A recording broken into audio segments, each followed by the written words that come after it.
Je voudrais d'abord vous remercier de m'avoir invité et vous saluer toutes et tous. Le sujet de ma conférence, c'est herméneutique africaine de la Bible. Mais j'ai prolongé ça un peu et je préfère l'énoncer pour que vous puissiez en saisir en même temps la perspective. J'ai mis herméneutique africaine de la Bible, 2 points, fondamentaux et défis d'une herméneutique contextuelle identitaire. Interpréter la Bible en contexte n'est plus à discuter, c'est un acquis. Mais cet acquis des sciences bibliques prend diverses colorations selon les peuples, avec tout ce qui les caractérise, culture, histoire, société, rationalité, etc. Pour ce qui est de l'Afrique et des Afro-descendants, leur herméneutique au pluriel de la Bible sont marqués par les multiples rencontres plutôt douloureuses entre l'Afrique et l'Occident, avec notamment l'esclavage, la colonisation, le néocolonialisme. S'il y a une réalité qui traverse ces rencontres, c'est la suprématie, avouée ou non avouée, de l'Occident sur l'Afrique et ses corollaires. La Bible et ses interprétations ont été mises au service de cette suprématie dès les premières heures de la conception et de la pratique de la traite négrière. Je vous renvoie ici au livre d'un compatriote, Alphonse Kenome, Les églises chrétiennes et la traite négrière. En un premier temps, les afro-descendants ont consommé sur des décennies les interprétations occidentales de la Bible, le temps qu'ils aient leurs propres élites intellectuelles, théologiennes et pastorales. Ici, je fais allusion au livre des prêtres noirs s'interrogent, qui date de 1956 et dans lequel vous pouvez trouver justement un article qui parle déjà de la relation entre la Bible et l'Afrique. Donc, ils sont alors passés de consommateurs de sens à des producteurs de sens, ou tout au moins à des chercheurs de sens. Ils sont passés d'une herméneutique biblique eurocentrée à une herméneutique biblique afrocentrée. Je me propose dans cet article de parler brièvement des grands moments de cette herméneutique biblique afrocentrée, c'est le premier point, avant de parler de ce que l'on peut considérer comme ses acquis, c'est le deuxième point, et ses défis en même temps, c'est le troisième point. Dans mon texte et dans mon propos, les adjectifs africains et afro-descendants seront utilisés pratiquement comme des synonymes. 1. Origine, source et sève de l'herméneutique biblique afro-descendante. La Bible est entrée dans l'histoire africaine du continent au moment de la colonisation et des missions d'évangélisation du 19e siècle. À cette phase, qu'il s'agisse des églises réformées ou de l'Église catholique, les nouveaux chrétiens africains n'avaient de connaissance de la Bible que ce que les missionnaires leur enseignaient. Ces derniers ne pouvaient que transmettre leur propre conception et interprétation de la Bible, typiquement occidentale. Quant à nos Africains chrétiens, ils ne pouvaient qu'accueillir l'enseignement reçu des missionnaires. Il ne pouvait en être autrement, en raison de la nouveauté de la foi, de l'enseignement lui-même et de l'analphabétisme. Mais cela ne va pas durer très longtemps. Avec les premiers prêtres et pasteurs africains des églises institutionnelles, le rapport à la foi, à la Bible et au christianisme reçu des missionnaires va changer, avec comme revendication principale la reconnaissance et la prise en compte de la culture africaine par les missionnaires et le christianisme occidentaux. Le tournant décisif fut l'apparition en 1956 du livre à titre évocateur « Les prêtres noirs s'interrogent ». Le titre et le contenu de l'article biblique de ce collectif indiquent l'orientation que prend la rencontre entre le christianisme africain en quête d'africanité et la Bible. Et l'article, c'est « Mentalité noire et mentalité biblique ». L'auteur est un Haïtien. Faut-il le rappeler, en Afrique, le contexte politique était et est encore à la lutte pour l'indépendance des colonies, à l'affirmation d'une identité culturelle africaine. Le contexte ecclésial était à l'indigénisation du leadership pastoral à travers la nomination d'évêques africains du côté catholique.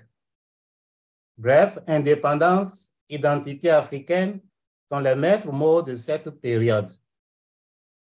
Mais la colonisation était précédée de la traite négrière transatlantique. Ainsi, les afro-descendants évangélisés par leurs maîtres sont entrés en contact avec la Bible selon l'enseignement et l'interprétation qu'en faisant ces derniers. Or, cet enseignement et cette interprétation n'avaient qu'un seul but, qu'ils acceptent leur condition d'esclaves comme une condition voulue par Dieu, le Dieu de la Bible. Ajoutez à cela le fait que la traite négrière a été bibliquement fondée, promue et défendue par les églises chrétiennes. C'était pour les penseurs, les commerçants et les maîtres d'esclaves d'origine africaine une herméneutique biblique raciste, politique, idéologique, instrumentalisant la Bible. Les esclaves finiront par rejeter à raison une telle interprétation pour pouvoir se libérer de leurs conditions.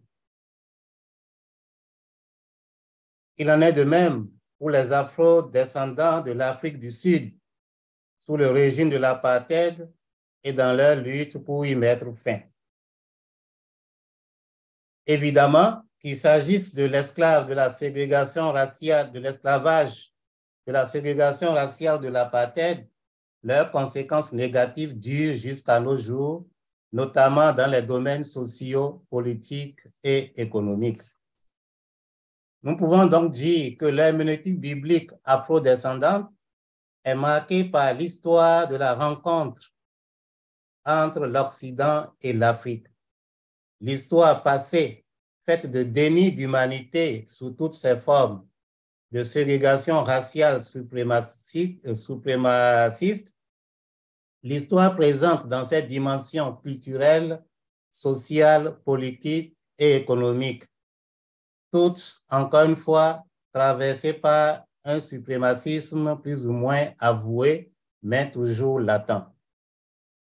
Dans la période contemporaine, de la fin de la Deuxième Guerre mondiale à nos jours, se fait jour une globalisation de plus en plus forte dont la dimension universalisante et impérialiste saute à l'œil.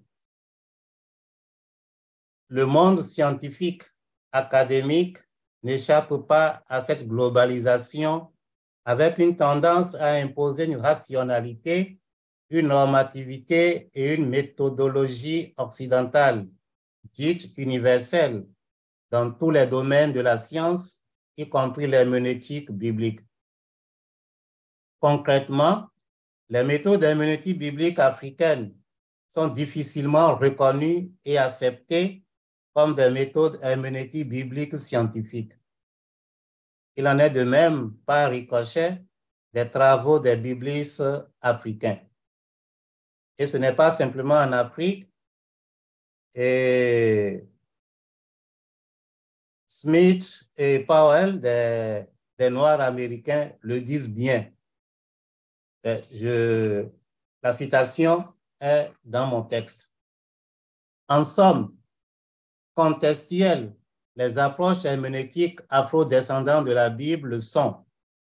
Mais ce qui les différencie des autres, c'est certainement l'ensemble de ce qui constitue leur sève et que l'on peut résumer en 3 mots ou groupes de mots: histoire, culture et expérience religieuse. Je me permets ici d'insister sur la dimension de l'expérience religieuse. À mon humble avis, l'importance et la force de l'expérience religieuse sont plus évidentes dans la naissance et l'expansion du genre musical des gospels pour les Afro-Américains. Aujourd'hui, c'est pratiquement un patrimoine universel, les gospels. Et il est tout à fait normal, donc, qu'une telle expérience produise aussi une herméneutique biblique sui generis. Pour leurs frères du continent africain, particulièrement pour les catholiques, le droit et le devoir d'avoir un christianisme africain que l'Église universelle, en la personne du pape Paul VI, leur reconnaît et accorde officiellement en 1969 à Kampala, comporte aussi un droit à une herméneutique biblique africaine. Le paramètre historique ne va pas sans défi. Si les biblistes africains ne veulent pas répéter l'histoire dans leur situation historique et culturelle. Je m'explique. Les herméneutiques qui sont en fait des instrumentalisations de la Bible nourries par un complexe d'infériorité, comme le sont et l'étaient les herméneutiques centrées sur l'Occident, nourries par un complexe de supériorité. La solution passe certainement par la rencontre des 2 rationalités herméneutiques bibliques, la rationalité occidentale et la rationalité afro-descendante, et la finalité ultime de l'herméneutique biblique dans l'hémisphère nord comme dans l'hémisphère sud, chez les occidentaux comme chez les afro-descendants, chez les riches comme chez les pauvres, chez les oppresseurs comme chez les opprimés. Cette finalité, à mon humble avis, est pastorale et repose sur une théologie du texte biblique, notamment dans sa double dimension humaine et divine, mais aussi et surtout sapientielle et prophétique. 2.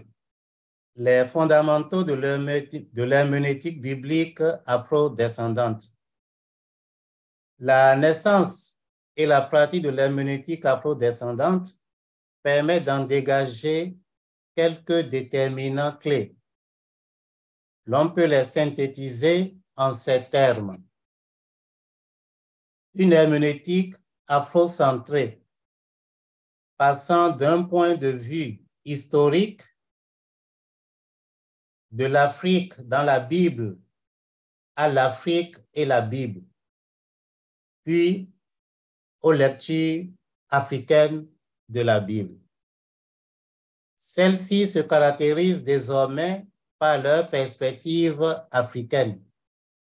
Ce sont les mots de l'Association panafricaine des exégètes catholiques dans l'article 3 de leur statut qui fixe l'objectif de l'association: promouvoir les recherches bibliques de haut niveau scientifique dans une perspective africaine.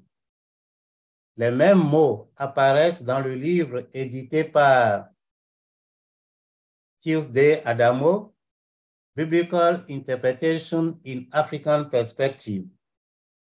Cette perspective africaine a été exprimée en termes imagés par Justin Upong, qui parle de lire la Bible avec des yeux africains. Une herméneutique téléologique. L'Afrique se refuse à faire de l'exégèse en soi ou de l'exégèse pour l'exégèse, mais de l'herméneutique pour l'Afrique et les Africains.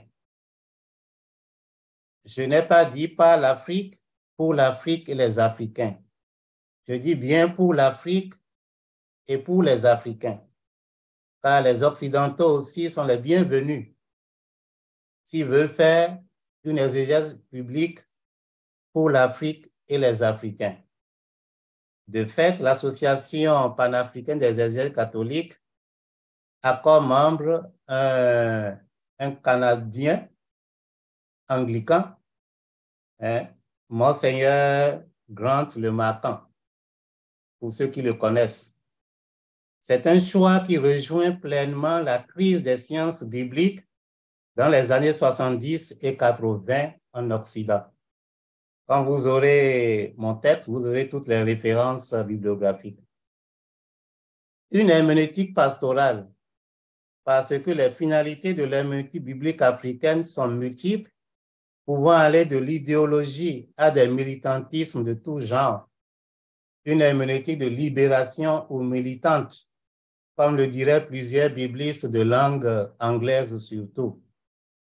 Le qualificatif pastoral est employé pour signifier que la fin première de cette herméneutique, c'est que l'interprétation du texte biblique joue le même rôle que le texte lui-même, rôle que nous exprimons en nous servant du psaume 119, verset 105.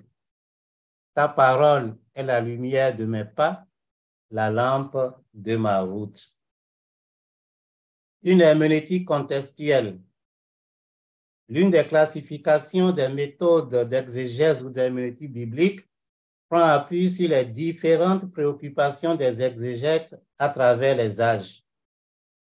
De l'auteur historique au contexte de lecture, en passant par le texte et son histoire. Dire que l'herméneutique biblique afro-descendante est contextuelle ne signifie pas cependant qu'elle s'intéresse au contexte de production du texte de la Bible, mais plutôt à son contexte de lecture, d'écoute et d'interprétation, ici et maintenant. C'est ce contexte qui en est la clé herméneutique, même s'il devrait être articulé sur le contexte de production. Enfin, une herméneutique théologique. L'herméneutique biblique africaine, se focalisant sur la parole de Dieu pour l'Afrique et non sur la Bible comme livre à étudier, est nécessairement une herméneutique théologique. Cette problématique, encore une fois, n'est pas nouvelle. Exégèse comme science littéraire ou comme science sacrée. L'Afrique a choisi son camp, celui d'une herméneutique du message et de la parole. Après avoir défini l'herméneutique biblique afro-descendante, il faudrait maintenant essayer d'en appréhender le modus operandi. Dans un article antérieur, j'ai défini le cadre herméneutique des interprétations africaines de la Bible en termes de carré herméneutique, avec comme sommet la Bible, l'Afrique, l'inculturation et la théologie. Vous verrez dans le texte l'expérience de mes confrères et collègues de langue anglaise. Cependant, pour être plus inclusif, en tenant compte de la lutte pour la libération qui a marqué l'herméneutique biblique afro-américaine et sud-africaine, je supprime bien volontiers le pôle inculturation sans pour autant enlever à ce mystère de la foi chrétienne sa fonction paradigmatique pour toute herméneutique biblique contextuelle de bon aloi et pour l'œuvre de la traduction de la Bible, grâce auquel, c'est-à-dire herméneutique et traduction, grâce auquel le Verbe continue de se faire chair ici et maintenant.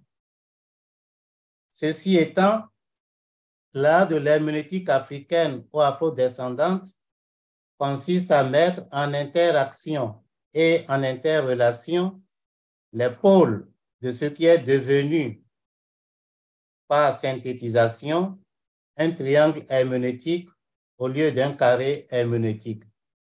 L'Afrique, avec toutes ses réalités de tout genre, de la société et même de l'Église, du passé ou du moment présent de l'interprétation.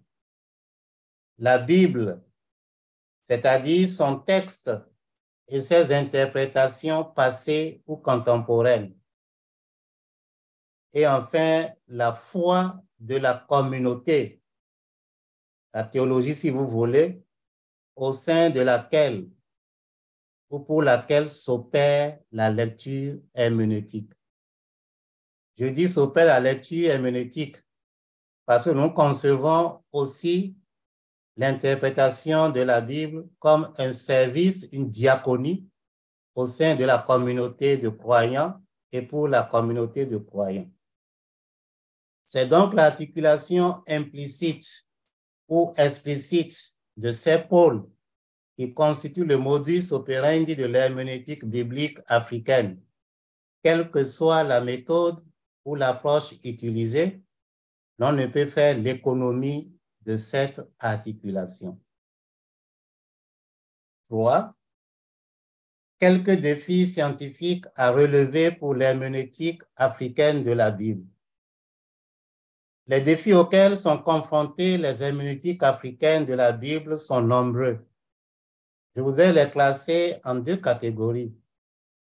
La première comprend les défis liés à toute lecture contextuelle, que la clé de lecture soit le lecteur ou son contexte. Si l'Occident postmoderne, voire post-chrétien, est confronté à une herméneutique biblique libérale, l'histoire des Afro-descendants leur indique ce qu'il ne faudrait pas faire, à mon avis. Une herméneutique politique, idéologique, au détriment de l'homme, de l'humain. Une instrumentalisation herméneutique de la Bible pour ses propres intérêts. Une herméneutique biblique oppressive et conflictuelle.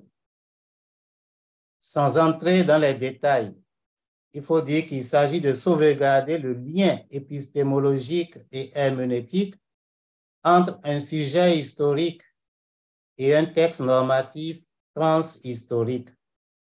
Le respect de chaque identité en contexte d'interprétation. L'identité du sujet historique, l'identité de la fonction normative du texte biblique à discuter par les exégètes et l'identité du contexte de lecture. Jonathan Draper, un bibliste sud-africain, propose un modèle tripolaire d'herméneutique biblique contextuelle qui mérite d'être retenu dans ce sens. Un cadre théorique alliant les trois pôles suivants, la Bible, le lecteur ou son interprète, et puis le contexte, mais avec trois opérations clés: distanciation, appropriation et contextualisation. La deuxième catégorie de défis est d'ordre académique avec deux principales notes. La reconnaissance ou la non-reconnaissance des travaux exégétiques des biblistes africains par leurs collègues occidentaux et la question de méthode africaine d'herméneutique contextuelle. À la note de reconnaissance ou de la non-reconnaissance est sous-jacente la question de scientificité, de normativité et de rationalité. Le professeur Ignace l'a évoqué tout à l'heure. Nous sommes tous logés à la même enseigne. Pour sortir d'une confrontation majorité-minorité, domination-oppression, nord-sud, il convient de poser le problème en termes d'universel et de particulier, à partir de la raison, qui est une faculté humaine commune à toutes les races, à toutes les couleurs et à toutes les conditions de vie. De plus, il faut aborder cette question en perspective africaine et en relation avec les autres disciplines académiques, puisque le problème se pose à tous les hommes et femmes de sciences du continent. Pour sortir de cette relation stérile entre l'universel et le particulier pour ce qui est de la rationalité scientifique, la position d'Ebga, Merad Ebga, un jésuite camerounais, est celle que j'adopte. Dans son article intitulé « Pour une rationalité ouverte, universalisation de particuliers universels », 3 affirmations ont retenu mon attention. Cet article, il a publié dans un livre dirigé par Paulin Routonji et qui a pour titre « La rationalité une ou plurielle ». C'est là où on voit que le problème d'acceptation, de non-acceptation de la réalité africaine est vraiment dans toutes les disciplines. Et il y a eu un congrès justement au Bénin, financé par l'UNESCO, pour étudier cette question-là et l'affronter vraiment, et mettre ça sur la table et en discuter en profondeur. Alors, la première affirmation d'Ebga est la suivante. Tout universel attribué à un individu ou à une ère culturelle donnée n'est qu'un particulier porté à l'infini par une induction audacieuse et téméraire. Deuxième affirmation. Après avoir découvert la particularité de l'universel européen et l'universalité du particulier africain, il sera possible de suggérer une rationalité ouverte. Troisième affirmation, pour ma part, c'est Ebga qui parle, pour ma part, envers et contre tout, je reste convaincu que les penseurs africains ont, comme les penseurs européens, le droit de construire l'universel à partir de leur propre particularisme. Le professeur Ias a cité Makela et tout ça. Je suis heureux de savoir que nous sommes tous dans une pensée qui nous porte et que nous avons pratiquement à prendre le flambeau de nos aînés, théologiens, philosophes, tout ce que vous voulez africains, afin que les lignes puissent bouger. Moïse, il vous reste 3 minutes. Appliquer à la question de scientificité ou plutôt de rationalité et des méthodes dans le domaine de l'herméneutique biblique africaine. Ces affirmations, à mon sens, appellent une reconnaissance du droit à l'existence des méthodes existant dans le paysage des sciences bibliques. Du côté des biblistes afro-descendants, l'unique manière d'y parvenir est celle de pratiquer l'inculturation des méthodes occidentales. Je renvoie au livre de Paulin Pukuta, les lectures africaines de la Bible, c'est-à-dire on prend les méthodes occidentales et on s'en sert pour atteindre nos objectifs. Mais aussi et surtout de rechercher des méthodes africaines inculturées. Nous avons ici des exemples au niveau du continent. Paul Béré travaille sur une herméneutique orale de la Bible, orale avec A-U-R-A-L. Adjectif à ne pas confondre avec son homophone oral, même si les deux sont intimement reliés. Jean Koulanya, un pasteur protestant, travaille lui aussi sur l'oralité et son apport dans la compréhension de l'herméneutique du Pentateuque. Son ouvrage le plus récent est intitulé « La Torah sous l'arbre, l'oralité dans les plus anciennes sources du livre de la Genèse.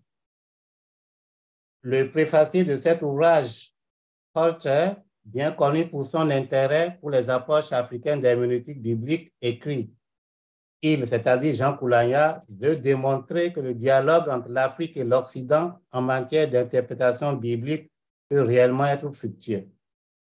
Benjamin Akotia, un bibliste et sociologue de formation, pratique une esthétique de la réception externe, axée sur la notion du lecteur réel.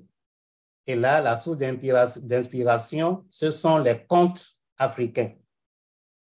Tandis que pour Béret, ce sont en réalité l'histoire des griots dans notre pays. Moi-même, je suis à la phase de systématisation d'une méthode africaine d'herméneutique qui s'inspire de la technique et de la logique de l'herméneutique des récits oracles de la divinité oraculaire de chez nous, dans des peuples qu'on trouve aussi bien au Nigeria, au Ghana, au Bénin, qu'au Brésil et à Cuba. La logique de l'herméneutique de ces récits oraculaires est le parler en proverbe. Le récit oraculaire est un proverbe. Son interprète et lui parle en proverbe. Bon, conclusion, et vous aurez le texte plus tard. Le défi premier que je trouve, c'est comment nous allons faire une herméneutique contextuelle identitaire sans que ce soit une herméneutique contextuelle identitaire belliqueuse.